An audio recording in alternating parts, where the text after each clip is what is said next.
오늘 우리에게 주신 말씀은 에베소서 2장 8절부터 9절의 말씀입니다.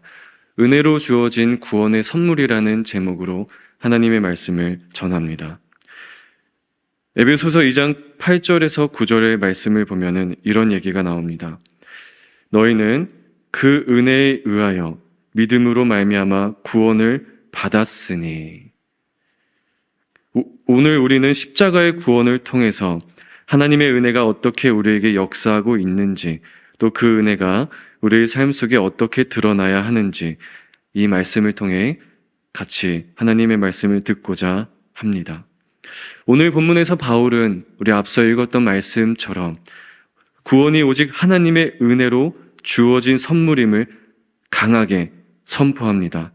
십자가의 구원이 우리에게 어떻게 주어졌고 하나님의 은혜를 받은 우리는 어떻게 살아가고 예수님의 사랑을 나타내는 삶이 되어야 하는지 말씀을 통해서 우리는 하나님께 기도하고 찬양하고 더 하나님 앞에 나아가는 그런 은혜가 있기를, 열매가 있기를 소망합니다.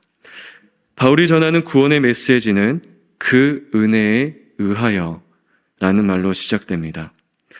이 은혜는 우리가 자격을 갖추었기 때문이 아니라 하나님께서 먼저 주신 무조건적인 사랑에서 비롯됩니다.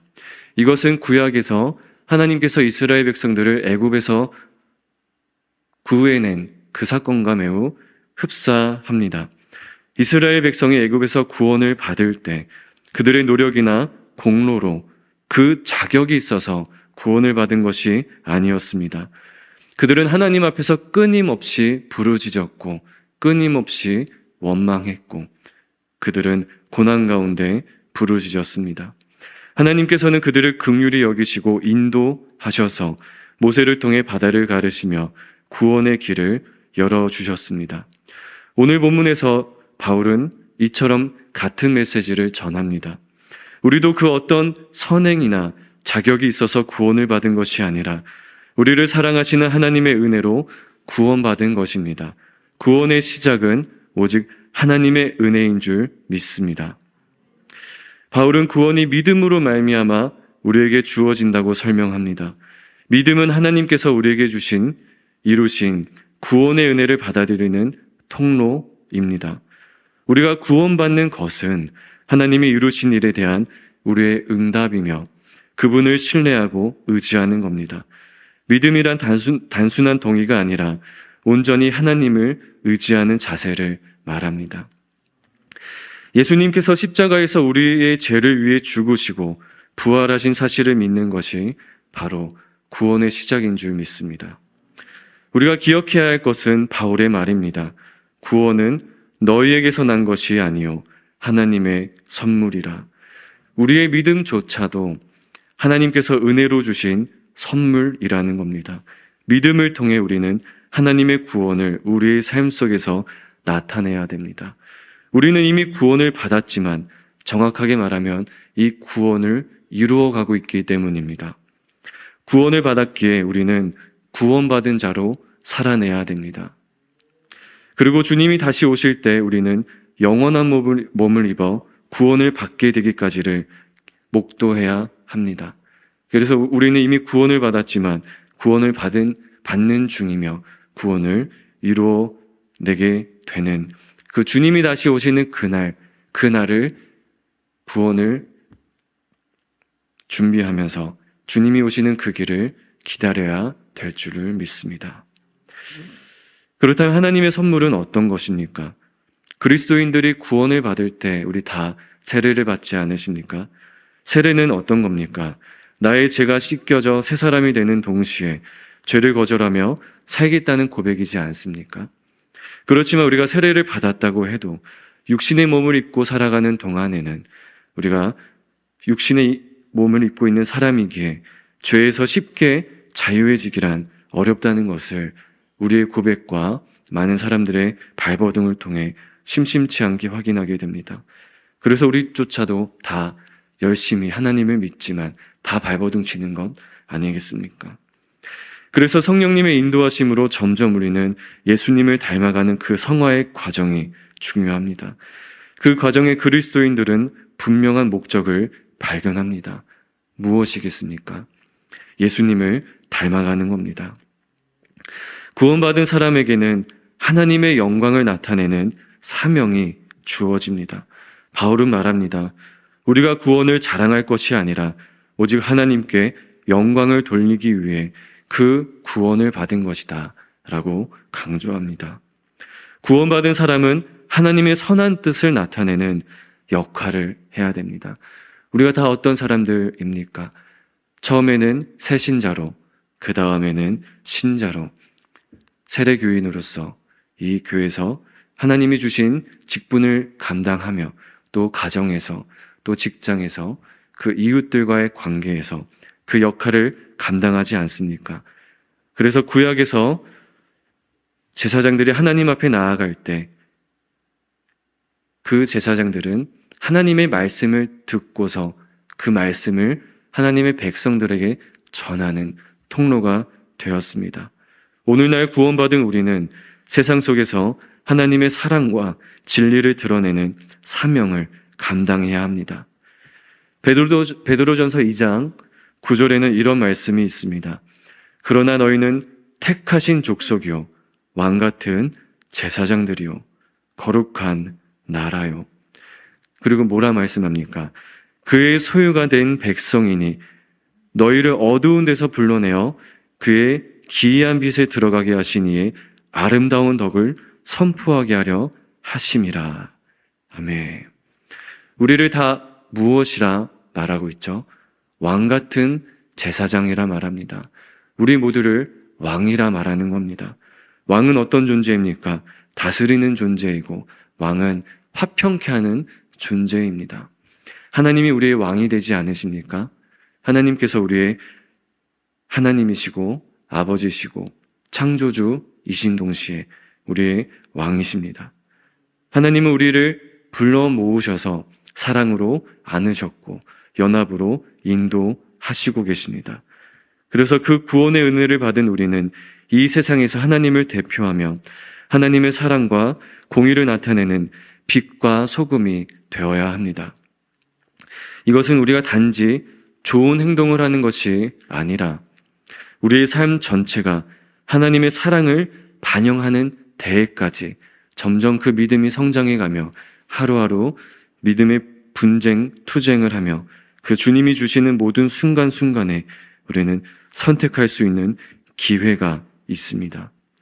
우리 삶 전체가 하나님의 사랑을 나타내야 됩니다. 구원의 소망을 전하는 증거가 되도록 하나님께 헌신해야 합니다. 그것이 우리에게 기쁨이 될 것이고 우리의 소망이 될 겁니다. 우리는 어떻습니까? 그러한 삶을 살아낼 때가 있습니까? 그리고 살아낼 때가 있음에도 또 넘어지기도 하고 그러시기도 하는 경우가 있으십니까? 우리는 성화되어져 가는 그 가운데 주님을 붙잡아야 합니다. 제가 참 많은 생각을 했던 주제가 하나 있었는데 그 주제는 이것입니다. 반복하는 것은 어떤 것일까? 라는 겁니다. 식사하는 것도 반복이고 운동하는 것도 반복이고 사람들과 만나며 대화를 하는 것도 다 반복이지 않습니까? 그 반복을 통해서 우리는 무엇을 이뤄냅니까? 지금이야 우리는 그 반복이 너무나 당연해져서 뭐 그런 걸 생각하나 하지만 우리 자녀들, 우리 다음 세대들, 그 아이들이 학교에서 무엇을 배우고 무엇을 하고 지낸 것을 다 보지 않습니까? 그 아이들이 학교에서 아이들과 소통하고 대화를 하는 그 반복 가운데 우리는 그 아이들이 잘 자라기를 기도하고 가르칩니다. 심지어는 잘 자라기 위해서 원치 않지만 매를 들어 훈계를 하기도 합니다. 따뜻하게 말로 훈계도 하지만 채찍을 들어 훈계를 하기도 합니다. 그 수많은 반복 가운데 훈련이 되어지고 그 훈련을 통해서 우리는 지금의 우리가 되게 되었습니다. 그러나 저는 생각합니다. 나이가 점점 들어간다 하더라도 그 훈련이 이제는 그만 되어야 할까? 제가 참 더 어렸을 때, 지금도 많이 어리지만 더 어렸을 때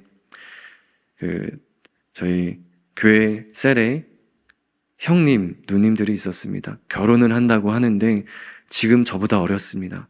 근데 그 나이 때 제가 봤을 땐 참 나이가 많아 보이고 참 어른 같아 보이고 인생 다 산 것 같이 보이는 믿음의 선배들처럼 보였습니다. 그런데 그 형님들, 누님들이 결혼하고 결혼 생활 가운데 어려워하는 모습들이 보이고 넘어져가는 모습들을 보면서 자기들이 결혼하면 정말 잘 살 거다, 다 경험했다 라는 소원 장담과는 다르게 새로운 경험이다, 새롭다, 매일매일 새롭다라는 그 얘기들을 들을 때 다 알지 못했던 거구나 라는 생각을 하게 됩니다. 부모가 되었을 때는 부모의 교육을 해야 되고 또 우리 믿음의 신자들은 매일매일 하나님께 나아가기까지, 하나님께 나아가서 그 말씀을 듣는 제사장처럼, 왕 같은 제사장처럼 하나님께 나아가기까지 우리는 매번 우리의 모습을 돌아봐야 되고 우리는 매번 하나님 앞에서 훈련되어지고 또 그 훈련 받은 것으로 또 사람들에게 나아가야 되는 것 같다 생각하게 되었습니다. 기원전 400년경 고대 그리스 철학자 소크라테스는 이런 말을 남겼습니다. 선이란 조건이나 보상을 바라지 않고 자발적으로 베푸는 것이다 라고 가르쳤다 들었습니다. 소크라테스는 제자들에게 진정한 선은 다른 사람들의 반응이나 보상을 기대하지 않고 베푸는 것이다 라고 말했습니다. 저는 처음에 이걸 봤을 때 새로웠습니다. 지금이야 우리가 하나님의 말씀들, 너무나 좋은 말들을 많이 듣기 때문에 되게 좋아 보이는 말이네, 도덕적인 말이네 라고 느낄 수 있지만 이 말을 처음 들었을 때 저는 대단하다, 이런 말을 어떻게 기원전 400년경에 했을까라는 반응을 했었습니다. 유대인들이 읽는 탈무드에도 이런 비슷한 내용이 나옵니다. 탈무드 페사임 113페이지에는 이런 내용이 나오는데 우리가 표면적으로 선행을 행하는 것처럼 보이지만 그 마음의 동기가 부정적인 것, 복수, 증오, 미움, 아직 삭혀지지 않은 감정에서 비롯된다면, 그렇지만 이런 마음들이 우리 마음 가운데 있는데 우리가 겉과 속이 다르다면은 그 마음에는 여전한 복수가 있고 진정한 자비가 아니다. 그러기에 우리는 주의해야 된다라는 가르침이 있습니다. 그 내용들은 이렇습니다.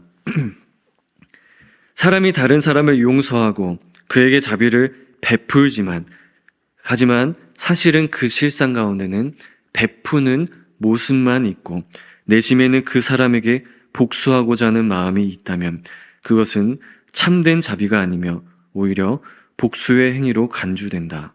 마치 이런 겁니다. 너는 내가 힘들 때, 어려울 때, 성질 날 때 그렇게 말했고 행동해서 참 어려웠고 미웠지만 나는 네가 그럴 때, 어려울 때 자비를 베풀어서 너처럼 그러진 않을 거야. 우리가 모두가 이렇게 생각하진 않습니다. 대다수가 이렇게 생각하진 않습니다. 하지만 드라마라든지 영화에서라든지 심심치 않게 이런 모습들이 가끔 나오는 것들을 보게 됩니다.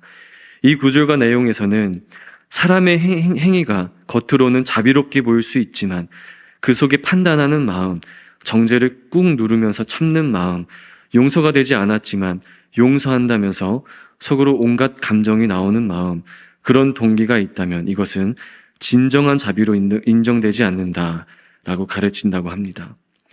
자비의 행위는 반드시 순수한 마음에서 비롯되어야 하며 내적으로 그 사람을 용서하고 깨끗한 마음으로 도움을 주는 것이 참된 자비다 라고 여겨진다 합니다. 그렇지 않으면 표면적으로는 자비를 베푸는 행위라도 내심의 복수심으로 인해 그 의미가 변질된다 합니다. 이 얘기를 처음 들을 때 뭐 이렇게 어렵게 사나, 뭐 이렇게 깝깝하게 살까 이렇게 생각도 해보기도 했습니다. 하지만 이 내용들을 보면서 저는 딱 하나 떠올랐습니다. 예수님께서 고초를 당하실 때 속으로는 분노가 올라오지만 꾹 참으면서 사랑한다 하면서 하나님의 백성을 바라봤다면 그것은 진정한 자비가 아니었을 겁니다. 예수님께서는 어떤 꾹 누르는 마음조차도 없으시고 참으시는 것도 없으시고 오직 그저 사랑하셔서 용서되지도 않는데 용서한다고 하지도 않으시고 사랑하셔서 진정으로 그 모든 순간에 하나님의 백성을 안으시고 사랑하시고 진정한 자비와 사랑으로 용납하시고 그 백성을 구하시기 위해 무조건적인 은혜를 주셨음을 알게 되었습니다. 이 내용들은 아까 읽었던 말씀처럼 에베소서 2장 8절과 9절의 말씀과 연결되기도 합니다. 구원은 우리의 공로나 자격에 따라 주어진 것이 아니라 하나님의 사랑은 우리가 그분께 무엇을 드려서 받은 것이 아닙니다. 우리가 무언가를 잘해서 이쁨 받을 만해서 우리가 주님을 괴롭게 했지만 이 정도 조금 잘해서 예수님이 보시기에 속에 분노가 가득했지만 저 아이는 이 정도 잘했으니까 구원시키자. 그런 게 아닙니다. 우리가 어떤 공로가 있어서가 아니라 하나님께서는 우리에게 자발적으로 기쁨으로 사랑함으로 우리의 머리털을 세신 바 그 마음만큼 우리에게 베푸신 참된 선물이 바로 은혜이고 구원입니다. 마치 소크라테스가 선을 기대하지 않고 베푸는 것이 진정한 선이라고 못 박은 것처럼 분명한 기준을 둔 것처럼 우리는 가끔은 그 기준들에 분명한 기준이 있어야 되지 않을까 생각합니다. 사랑도 분명한 기준이 있어야 되고 자비도 분명한 기준이 있어야 합니다. 왜냐하면 사랑도 자비도 우리가 할 때는 변질될 수 있기 때문입니다. 우리가 사랑한다고 해서 우리가 그 사랑 때문에 누군가를 용납하였고 누군가를 용서하였고 누군가를 행복하게 해서 그런 공로들 때문에 우리가 구원받은 것이 아니라 우리가 그렇게 해야 되는 것은 마땅히 하나님께 그 무한하신 자비하신 그 구원을 받았기에 우리는 그 감사함으로 마땅히 그 행동들을 이어나가는 것이지 우리는 우리의 공로가 아니라 하나님의 은혜가 그 기준이 절대적이다라는 것을 우리는 기억해야 될 줄을 믿습니다. 하나님의 은혜는 무조건적으로 주어졌음을 우리는 찬양해야 할 줄을 믿습니다. 우리 이 말씀을 기억하면서 오늘 함께 기도하며 주님 앞에 나아가기를 소망합니다. 사랑하는 성도 여러분, 오늘 본문을 통해 우리가 받은 구원이 우리의 공로가 아니라 오직 하나님의 은혜와 진정한 사랑으로 주어진 선물임을 깨닫습니다. 우리는 이 십자가 구원의 은혜로 인해서 하나님께 더욱 감사하며 그분의 뜻을 삶으로 드러내야 할 줄 믿습니다. 넘어지기도 하고 부족하기도 하고 하지만 하나님은 우리가 믿음으로 주님을 끝까지 붙잡을 때 그 성화의 과정 가운데 우리를 끝까지 용납하시고 인도하실 줄 믿습니다. 우리는 그 기준이 분명하지 않아서 사람들을 의지하기도 하고 사람들의 그 사랑을 기대하기도 합니다. 하지만 우리가 기억할 것은 오직 하나님의 사랑만이 우리를 살아갈 수 있게 하신다는 것을 믿음으로 우리 함께 주님 앞에 나아가도록 하겠습니다. 이 시간 우리 함께 기도할 것은 두 가지 기도 제목을 가지고 기도하기를 원합니다. 첫 번째로 나 자신을 구원하신 하나님의 그 사랑에 감사하며 찬양하며 그 구원의 감사함을 주님 앞에 기도합시다. 두 번째로 기도할 것은 그래서 이제 구원받은 우리가 이 교회에서 행해지는 모든 사역과 모든 교제들 속에 하나님의 사랑이 온전히 선포되어질 수 있도록 나의 섬김과 나의 말과 나의 행동으로 하나님의 그 모습이 예수 그리스도의 향기가 퍼져나갈 수 있게 해달라고 이번 11월 달에 교육 일정들 추수감사절 그리고 교육부 전도축제 가운데 우리의 섬김으로 우리의 기도로 그 오고 가는 모든 사람들의 마음 가운데 예수님의 그 사랑이 심겨질 수 있게 해달라고, 이것을 위해서 우리 함께 주여 3번 부르짖고 통성으로 기도하며 주님 앞에 나아가겠습니다. 기도하겠습니다. 주여, 주여, 주여.